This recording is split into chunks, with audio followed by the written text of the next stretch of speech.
আসসালামু আলাইকুম, আমি আবু হাসনাত রাকিব। আমাদের 19তম শিক্ষক নিবন্ধন গণিতের পিলির ধারাবাহিক ক্লাস চলতেছে। আমরা এখন আলোচনা করতেছি গড় এবং পিতা পুত্রের বিগত সকল প্রশ্নের সমাধান। পর্ব নম্বর 1 আমরা কলেজ পর্যায়ে সমাধান করছি, পর্ব নম্বর 2 আমরা স্কুল এবং স্কুল পর্যায়ে 2 এর সমাধান করব। তা আমাদের প্রথম প্রশ্নটা আছে স্কুল পর্যায়ের 17তম শিক্ষক নিবন্ধন পরীক্ষা আসা প্রশ্ন। এখানে আছে কি দেখেন, পিতা ও পুত্রের বয়সের কি গড় হয়েছে কত? 30 বছর। এই পর্ব নম্বর 1 আমরা বলছিলাম যে এই অঙ্কগুলো সমাধানের সব থেকে শর্টকাট হচ্ছে যখন আপনাকে গড় দিব আপনি এটার মোট বের করে ফেলবেন। তাহলে পিতা এবং পুত্রের বয়সের গড় হয়েছে 30 বছর। তাহলে আমাদের প্রথম কাজ হচ্ছে আমরা পিতা ও পুত্রের মোট বের করে ফেলবো। আমাদের প্রথম কাজ হচ্ছে পিতা ও পুত্রের কি মোট বের করা। তাহলে গড় যদি 30 হয়, দুইজন মানুষের মোট হবে কত? 60 বছর। আচ্ছা, বুঝলাম। পরে বলছে 6 বছর পরে তাদের বয়সের অনুপাত হবে 5:1। 6 বছর কি পরে, তাহলে 6 বছর পরে দুজনের মোট কত হইব? তাহলে আমরা এখানে লিখতে পারি না যে 6 বছর কি পরে বয়স হবে, মানে 6 বছর পরে তাদের বয়স কত হবে বলেন? এখন যদি 60 হয় তাহলে 6 বছর পরে তাদের বয়স কত হবে? অবশ্যই তাদের বয়স কত হবে? 66। আচ্ছা, এই তো এখানে একটা সুন্দর একটা বলেছি, যেমন 6 বছর পরে কিন্তু আবার এর বয়স হতে হবে। মনে করেন 6 বছর পরে পিতার বয়স হবে 6, মানে 6 বছর বাড়বে, আবার পুত্রের বয়সও তো 6 বছর বাড়বে। তাহলে দুনুগার কত বছর হবে মোট? 72 বছর। অনেকে আবার এখানে 6 যোগ করে দিবে না ভাই, 6 বছর বাড়বে তো পিতার, আবার 6 বছর তো পুত্রেরও বাড়বে। তাহলে মোট কত বছর? 72 বছর। পরে বলছে কি দেখেন, এই যে 6 বছর পর তাদের অনুপাত হয়েছে 5:1। পুত্রের বয়স কত? তাহলে আপনি এখান থেকে পুত্রের বয়স হবে। তাহলে আমি লিখলাম যে পুত্রের বর্তমান বয়স সমান, দেখেন নর্মালি 6 বছর পরে হবে 72, তাদের অনুপাত কত হবে দেখেন 5:1। তার মানে আপনি যদি যোগ করেন তাহলে হচ্ছে কত? 6। আর পুত্রের অনুপাত কত? 1। তাহলে পুত্রের রয়েছে যে 1, তাহলে তাদের বর্তমান বয়স হবে কত বছর? পুত্র 12 বছর। ঠিক আছে, এটা আমরা অনুপাতে কাজ করে ফেলছি। যদি বলতো পিতার বর্তমান বয়স কত, তখন আমরা এখানে 6 দ্বারা ভাগ করে 5 দ্বারা গুণ দিয়ে দিতাম।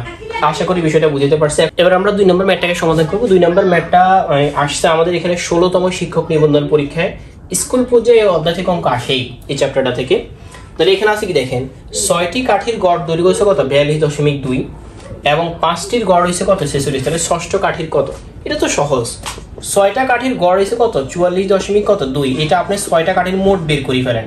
এখান থেকে 5টা কাঠির গড় দিয়ে দিছে 46, তাহলে 5টা কাঠি বাদ দিয়ে দিলেই তো সোগা বাইরে। মানে এখানে তো 6টা আছে, এখানে আছে কত? 5টা। অজ্ঞা নাই, ওই অজ্ঞার মানে চাইছে।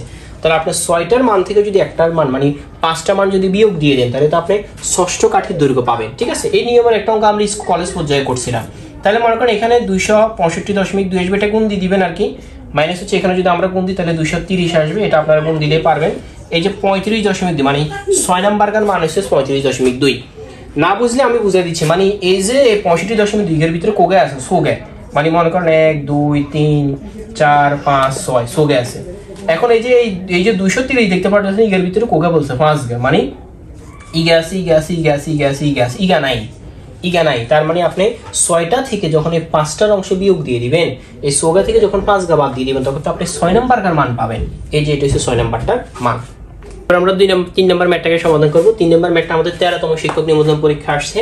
এখানে কি বলছে দেখেন, প্রথম 10টি স্বাভাবিক সংখ্যার গড় কত? গড় চাইছে কার? 10টা।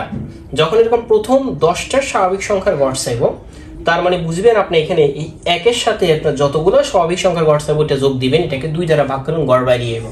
তাহলে 11কে 2 দ্বারা ভাগ করলে আমাদের আসবে কত? 5.5। মনে করেন আপনাকে বলছে প্রথম 50টা স্বাভাবিক সংখ্যার গড় কত, তাহলে আপনি কি করবেন? প্রথম 50টা, তাহলে 1 যোগ 50 ভাগ হয়েছে কত? 2। তার মানে এখানে হচ্ছে 51কে আপনি 2 দ্বারা ভাগ করবেন।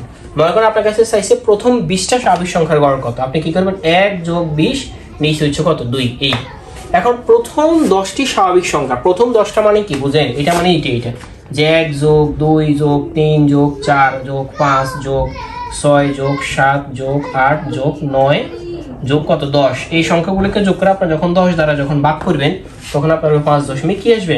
5-এ চলে আসবে। ঠিক আছে, এটা হচ্ছে প্রথম 10টা স্বাভাবিক। এখন এখানে তো শর্টকাটে করতে পারতেছেন, কিন্তু যখন আপনার সংখ্যাটা বেশি হবে, প্রথম 50টা, প্রথম 60টা, তখন আবার জটিলতা বেঁচে যাবে। সেই জন্য আপনাকে এই শর্টকাটটা ইউজ করতে হবে। এবার আমরা 4 নম্বর ম্যাথটাকে সমাধান করবো। আমি প্রশ্নটা লিখতেছি না, আপনাদের কাছে যে বইটা আছে 12তম শিক্ষক নিবন্ধন পরীক্ষা আসছে স্কুল পর্যায়ে, সেটা মিলাই নেন। যে আমাদের এখানে প্রশ্নটা হচ্ছে এরকম যে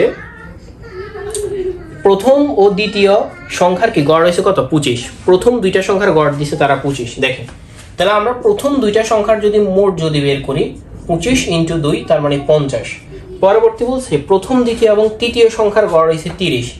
তাহলে এই তিনটা সংখ্যার গড় দিছে তারা 30, আমরা 3 দ্বারা যদি গুণ করে দিই তাহলে হচ্ছে কত, 3 30 কত 90, সরি ঠিক আছে 90।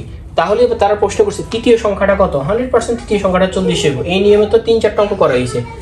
এই যে 90টা আছে এটা তো 3টা সংখ্যার গড়, আর এই যে 50টা আছে এটা তো 2টা সংখ্যার গড়। তার মানে আপনি 3টা সংখ্যা থেকে যখন 2টা সংখ্যা বাদ দিয়ে দিবেন তাহলে 40 যেটা পাচ্ছেন এটাই তো আপনার তৃতীয় সংখ্যার গড়, মানে বাকি জিগার গড় এখানে এটা, ওইটাই সেটার গড়, ঠিক আছে।